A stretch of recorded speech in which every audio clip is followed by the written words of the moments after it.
Nothing prepares a mother for the chilling dread of a completely silent newborn. Little Leo had not uttered a single sound for 3 agonizing months.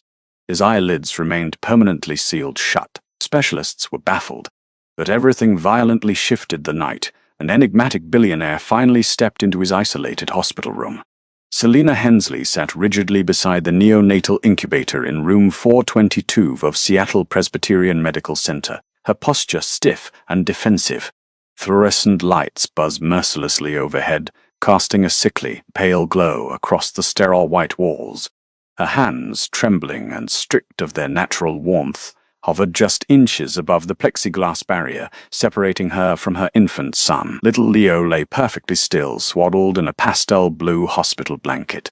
He was breathtakingly beautiful, possessing skin like polished porcelain and thick dark hair that curled elegantly against his forehead. Yet he was utterly terrifying. Since the exact moment he was pulled from Selina's womb via an emergency cesarean section 92 days ago, Leo had not made a single sound. No wailing cries accompanied his birth, no soft coos or fussing whimpers followed. Most horrifying of all, his eyes had never opened. Dr. Benjamin Wright, the hospital's leading pediatric neurologist, stood near the doorway with a thick, ominous manila folder clutched to his chest.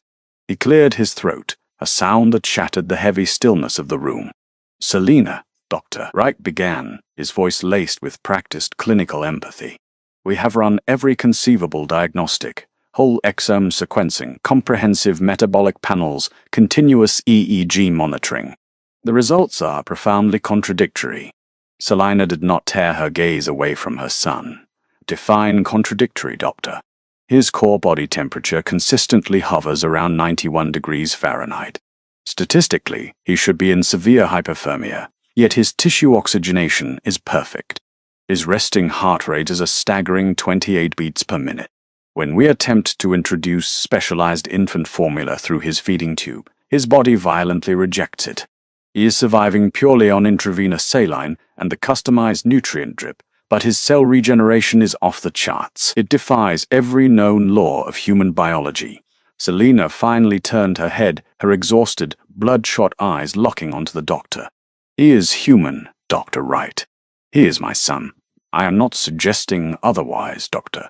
Wright sighed, running a hand through his graying hair. "But the ethics committee convened again this morning. Selina, you have to understand our position. Leo is completely unresponsive to auditory, visual, and tactile stimuli. He does not cry. He does not wake. He is, for all intents and purposes, in an idiopathic comatose state. The administration is pushing to transfer him to the Briarwood Palliative Care Facility. Keeping him in this intensive care unit is costing thousands of dollars a day, and frankly there is nothing more medical science can do for him here." "No." Selina's voice was a harsh, raspy whisper, but it carried the weight of absolute finality. "You are not moving him to a hospice. He is not dying. He's just waiting."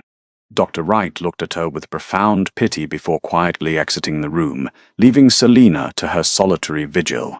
She leaned her forehead against the cool plastic of the incubator. Tears she thought she had long since exhausted began to prick the corners of her eyes.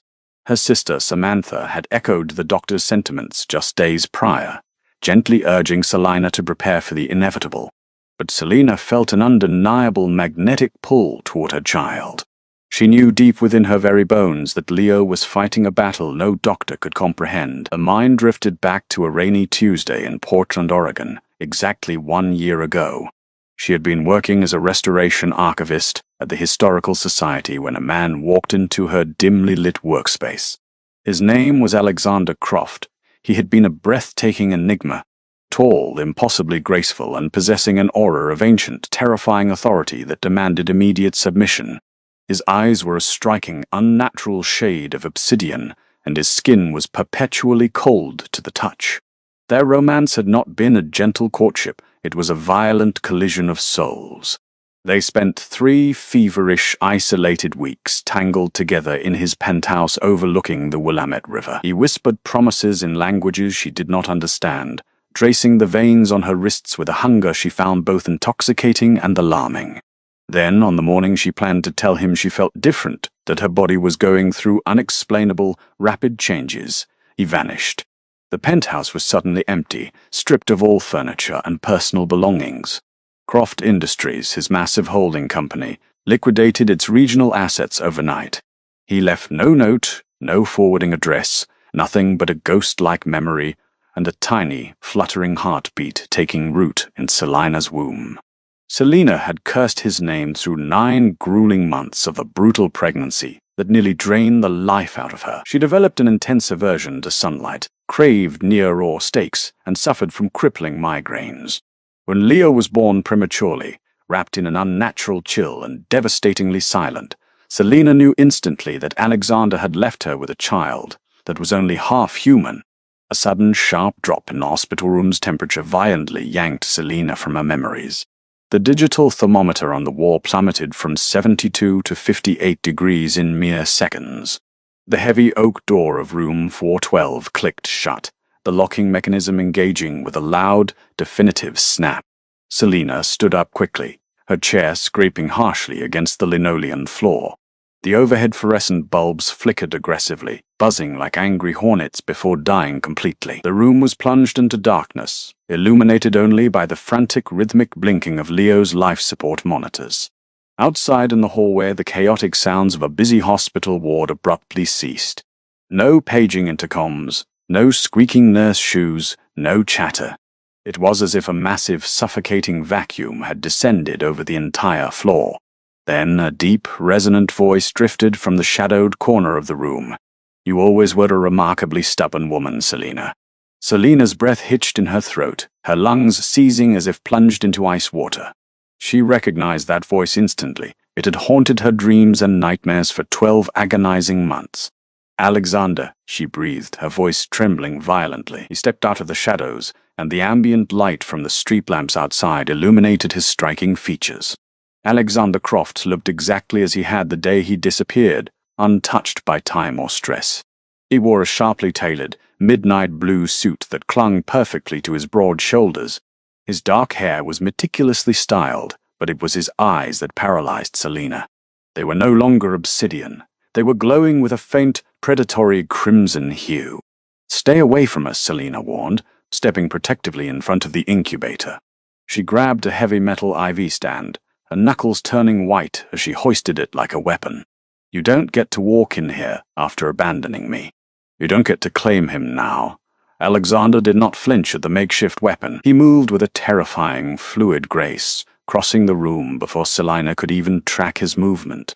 He stopped mere inches from the plexiglass barrier, his imposing frame dwarfing the medical equipment.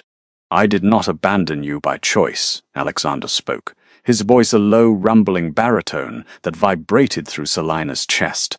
"My sudden departure was a matter of survival. A violent insurrection arose within my ruling council in Eastern Europe. Assassins were dispatched to Portland. If I had stayed, if I had let them know you were my mate, they would have slaughtered you to hurt me. I had to sever the connection to protect you."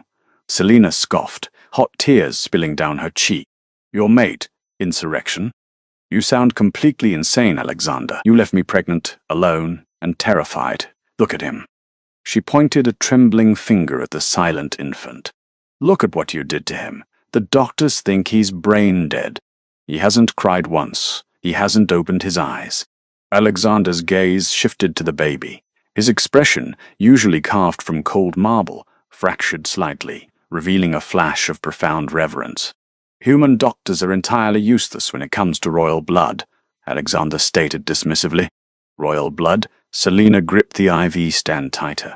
"I am the sovereign of the Nightfall Court, Selina. I am the Vampire King." He spoke the words not with arrogance, but with the weary weight of an ancient truth. "And this child, he is my heir. The first naturally born pureblood royal in over 6 centuries. Selina felt the room spin. The rational part of her brain, the archivist who dealt in facts and history, screamed at her to run, to hit the emergency call button. But the mother inside her, the woman who had survived an impossible pregnancy and stared at her inexplicably cold, silent baby, for 3 months knew he was telling the truth. It was the only terrifying explanation that fit. Alexander reached out, placing his large pale hand against the lid of the incubator. He is not comatose, Selina. He is starving. He gets specialized nutrients, Selina argued defensively. They feed him through the tube. Human food is poison to his system.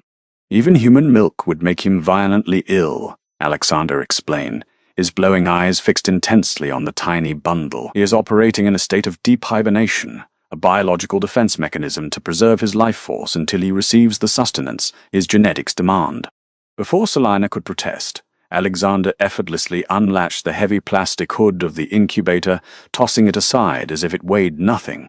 The alarms instantly began to shriek, red lights flashing wildly as the sterile environment was breached. "Stop! You'll kill him!" Selina lunged forward, but an invisible, crushing pressure pinned her to the spot. She couldn't move her legs. She could only watch in sheer panic. Alexander reached into the crib and gently lifted the baby. He cradled Leo in one massive arm, supporting the infant's delicate neck. With his free hand, Alexander brought his own wrist to his mouth. Selina gasped in horror as he bit down hard on his own flesh. There was no blood, no messy spurts, only a thick, iridescent, dark ruby liquid that welled up perfectly at the puncture wound. "No, please," Selina sobbed, struggling against the invisible bind holding her. Alexander ignored her pleas. He gently pressed his bleeding wrist against the baby's pale, closed lips. For 10 agonizing seconds, nothing happened. The heart monitor continued its agonizingly slow beep, beep, beep. Then a sudden, violent shudder racked the baby's tiny frame. Little Leo's mouth parted. His small pink tongue darted out, tasting the ruby liquid. Instantly, his tiny hands, which had been balled into tight fists for 3 months, unfurled. He clammed his fingers fiercely onto Alexander's wrist, pulling it closer with a strength that defied his fragile appearance. The rhythmic beeping of the heart monitor violently accelerated. Beep, beep, beep, beep. The machine wailed, unable to comprehend the sudden spike in the infant's vitals. His core temperature reading on the digital display rapidly climbed 92, 95, 98.6. Alexander pulled his wrist away. For the first time since his birth, little Leo moved his head on his own. He tilted it upward, tracking the heat and scent of the man holding him. And then the impossible happened. Leo's eyelashes fluttered. The sealed lids slowly peeled back. Selina stopped struggling, her breath catching in awe as she stared at her son's face. His eyes were not the soft hazel she had imagined. They were a brilliant, piercing, luminous crimson, mirroring his father's perfectly. Leo did not cry. Instead, he opened his mouth, revealing 2 tiny, razor-sharp ridges on his upper gums, and let out a sound that shattered the hospital's silence, a deep, resonant, predatory purr that vibrated through the entire room. Alexander looked up from his son, his crimson eyes locking onto Selina's terrified, awestruck face. "The hibernation is over, Selina. Our son has awakened. And now we must leave this place before my enemies realize the true king has been born." Panic erupted outside the hospital room as the backup generators finally kicked in, bathing the corridors in a harsh, flashing amber light. The invisible, crushing pressure that had pinned Selina to the floor vanished in an instant.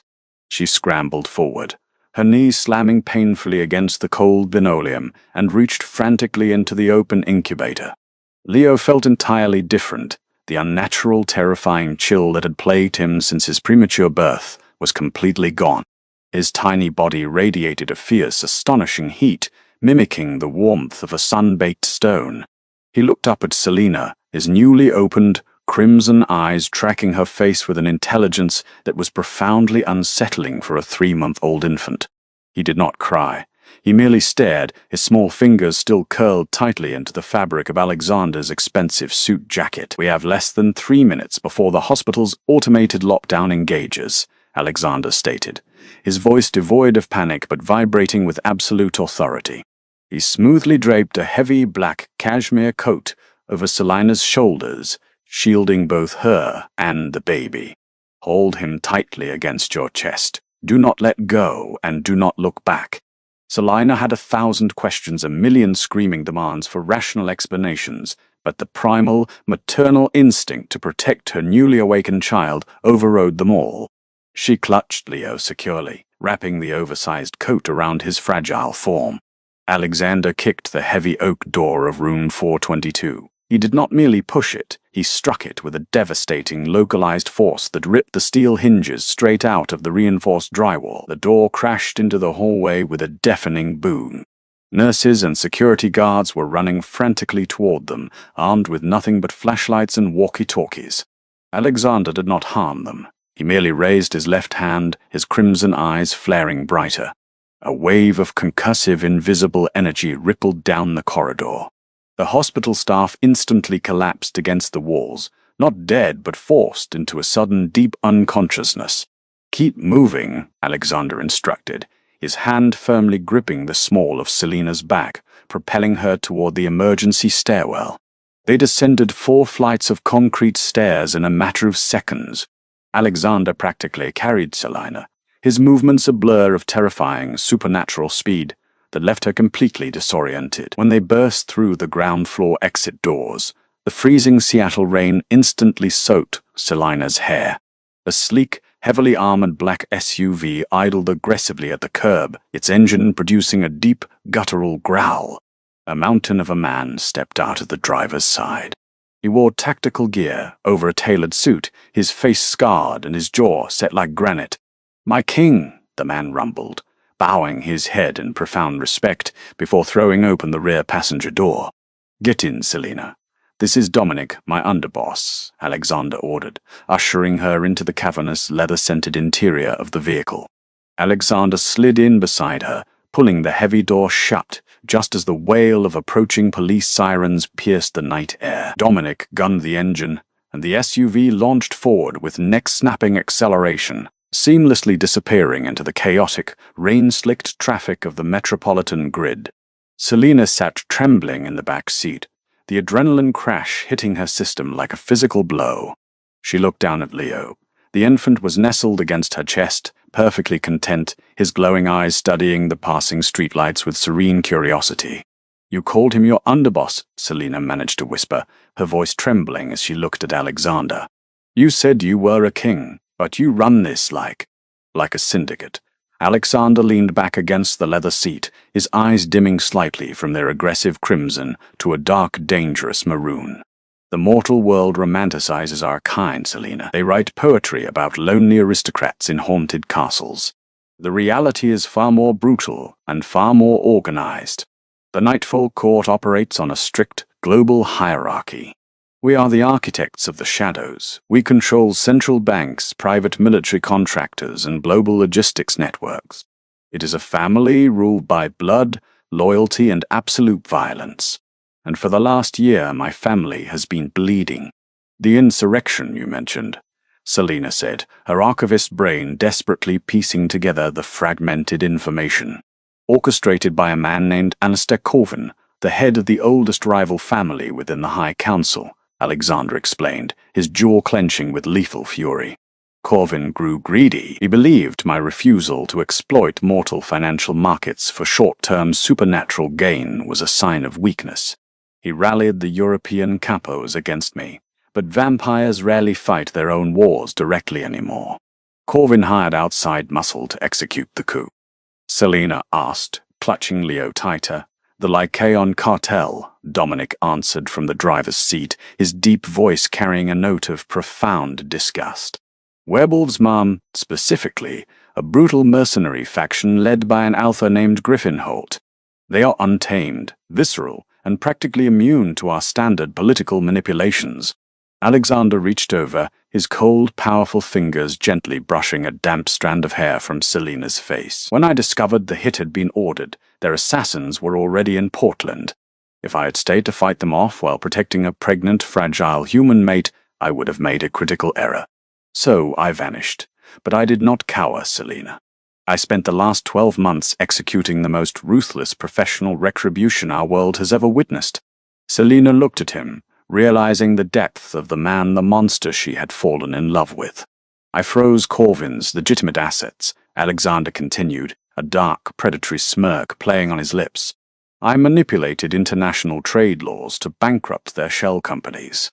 I leaked their private shipping manifests to human federal agencies, causing the FBI and Interpol to seize billions of dollars in syndicate contraband. I starved them financially, turning Corvin's allies against him as their wealth evaporated. I dismantled his empire from the inside out.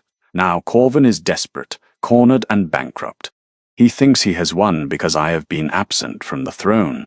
He is horribly mistaken. The SUV navigated onto the floating bridge, heading toward the exclusive secluded estates of Mercer Island. The rain continued to hammer against the bulletproof glass, creating a sense of suffocating isolation. They don't know about Leo, Selina realized, a cold spike of fresh terror piercing her heart.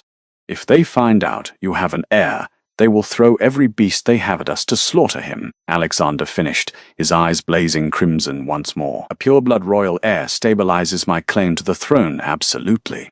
It nullifies Corvin's entire political argument. That is why Leo was hiding, Selina. His biology suppressed his royal aura, keeping him silent, keeping him cold, so the cartel's scouts could not sniff out his existence. But now that he is fed, now that his eyes are open, his presence is a beacon in the supernatural world. The vehicle turned off the main highway, winding down a private, densely forested road, before pulling up to massive wrought-iron security gates. Dominic pressed a code into the console, and the gate swung open, revealing a sprawling, ultra-modern fortress of glass, steel, and concrete, perched on the edge of Lake Washington. "Welcome to the sanctuary," Alexander said, helping Selina out of the vehicle. "You will be safe here. The perimeter is fortified with lethal countermeasures, and my most loyal soldiers guard the grounds." Inside the estate, the atmosphere was tense and meticulously controlled. Armed guards in sleek dark suits patrolled the sweeping corridors. Selina was escorted to a massive reinforced master suite overlooking the stormy lake. Alexander brought her a heavy, silver chalice filled with warm, spiced broth, ordering her to drink and rebuild her strength. For the first time in a year, Selina felt a bizarre sense of peace. Little Leo, having consumed his father's blood, was completely transformed. He was robust, active, and surprisingly strong. When Selina laid him on the massive king-sized bed, he rolled over immediately, his crimson eyes locking onto hers with a profound, terrifyingly mature gaze. He reached out, his tiny fingers grasping the silver chain of the necklace Selina always wore. Alexander stood by the floor-to-ceiling reinforced window, his posture rigid, staring out into the tempestuous night. The storm outside was worsening, the wind howling violently against the glass. "He is magnificent," Alexander murmured, his back still turned to the room. "He has your resilience, Selina. A lesser human would not have survived carrying him to term." "He needs a father, Alexander," Selina said softly, stepping up behind him. "Not just a king, not just a mob boss." "Oh." Alexander turned, his expression softening as he looked at the woman who anchored his chaotic existence. He reached out, pulling her flush against his chest. His body was cold, but the emotional heat radiating from him was overwhelming. "He will have everything. When this night is over, the Nightfall Court will recognize their queen, and the enemies of our family will be erased from history." Suddenly, the massive estate shuddered violently. The low, rhythmic hum of the ambient lighting instantly cut to a glaring, emergency red. A deafening klaxon alarm began to wail through the corridors. Alexander's head snapped up, his jaw tightening into a lethal snarl. "Dominic!" he roared, his voice projecting with supernatural volume that rattled the heavy wooden doors. The bedroom door flew open, and Dominic rushed in, clutching a heavy, modified tactical rifle. "Perimeter breach, my king. The western wall has been compromised. It's the Lycaon cartel, dozens of them. They bypassed the thermal sensors." "How?" Selina panicked, rushing to the bed and snatching Leo up into her arms. "They didn't bypass them," Alexander realized, his eyes burning like twin suns. "They brought enough bodies to overwhelm the automated defenses. Corvin knows I am here. He is making his final desperate play." A horrific, bone-chilling howl erupted from the lower levels of the estate. It was a sound of pure, unadulterated primal violence, the sound of massive, unnatural wolves tearing through reinforced steel and armed guards. "Get them to the vault," Alexander commanded Dominic. "Lock it down, If anyone but me attempts to open that door, you execute them. No. Selina grabbed Alexander's arm. You can't leave us again. Alexander cupped her face in his hands, his thumbs aggressively wiping away the fresh tears spilling down her cheeks. I am not leaving you, Selina. I am defending my territory. I am exterminating the pests who dare to threaten my queen. Before Selina could protest further, Alexander vanished. He didn't run, he simply ceased to be in the room, moving at a velocity that defied human comprehension. Dominic grabbed Selina by the arm, dragging her and the baby toward a concealed panel behind the massive oak bookshelf. The walls slid away, revealing a claustrophobic titanium-reinforced panic room. They rushed inside, and the heavy vault door sealed shut with a deafening hydraulic hiss, plunging them into absolute, terrifying silence. For 20 agonizing minutes, Selina sat on the cold metal floor, clutching her silent, glowing-eyed son. She could feel the violent vibrations reverberating through the thick walls. The estate was being torn apart. Muffled gunshots, visceral roars, and the sickening sounds of crushing bone echoed through the concrete. Then the vibrations stopped. The silence that followed was suffocating. Selina exchanged a terrified glance with Dominic, who kept his rifle trained unwaveringly on the sealed door. A loud, heavy thud struck the exterior of the vault. Then another. Slowly, agonizingly, the heavy hydraulic locks began to disengage. The massive metal door creaked open, revealing the devastated ruins of the master bedroom. Standing in the doorway was Alexander. His immaculate suit was shredded, heavily stained with dark, viscous blood that was not his own. His breathing was heavy and his hands were coated in gore up to his elbows. He looked like an ancient, wrathful god of war. In his right hand, he dragged the massive, unconscious, half-shifted body of Griffin Holt, the alpha of the Lycaon cartel. The monstrous werewolf was severely broken, his jaw shattered and his massive limbs twisted at unnatural angles. With his left hand, Alexander gripped the throat of a perfectly manicured, terrified older man in a bespoke grey suit. Alexander hurled Griffin's broken body onto the floor of the bedroom, then viciously threw the older man to his knees right in front of the open vault door. "Selina," Alexander said, his voice a dark, terrifying purr that demanded absolute submission. "I would like you to meet Alistair Corvin, the architect of my temporary exile." Corvin gasped for air, his eyes wide with profound, paralyzing fear. He looked up at Alexander, then his gaze shifted into the vault. When Corvin's eyes landed on Selina, and more importantly, on the infant in her arms with the glowing crimson eyes of pure royal lineage, the older vampire visibly completely broke. "Impossible," Corvin whispered, his voice cracking with absolute despair. "The bloodline was stagnant, a pure blood. It cannot be. You sought to bankrupt my legacy, Alistair," Alexander sneered, towering over the defeated rival boss. "You utilized filthy, feral dogs to usurp a throne you were too cowardly to claim yourself. You attempted to murder my mate and my son." Alexander stepped forward, placing one heavy polished shoe squarely on the back of Corvin's neck, pinning the rival boss face down against the blood-soaked carpet. "Your corporate assets are liquidated. Your shell companies belong to Croft Industries. Your European capos have already sworn allegiance to me in exchange for their pathetic lives," Alexander stated, delivering the final, crushing blow of professional retribution. "You have nothing left, Alistair. You die a bankrupt traitor in the presence of your true king." Alexander did not hesitate. With a sickening, sharp twist of his heel, he shattered Corvin's spine, ending the insurrection permanently. Dominic immediately lowered his rifle, dropping to one knee amidst the carnage, bowing his head to his undisputed sovereign. Alexander stepped over the bodies, his violent demeanor instantly dissolving as he approached Selina. He reached into the vault, gently taking his son from her trembling arms. Little Leo immediately grabbed a fistful of his father's blood-stained shirt, entirely unbothered by the violence, letting out another deep, satisfied purr. Alexander offered his free hand to Selina. "The war is over, Selina," Alexander promised, pulling her up from the cold floor and out into the ruined room. "The throne is secure. The syndicate is ours." Selina looked at the destruction around her, then up at the terrifying, beautiful monster who loved her, and the supernatural sun they had created. She didn't flinch away from the blood or the chaos. Instead, she laced her fingers tightly through Alexander's, stepping out of the shadows and into her new reality. She was no longer just a human archivist. She was the queen of the Nightfall Court, and heaven help anyone who ever tried to threaten her family again.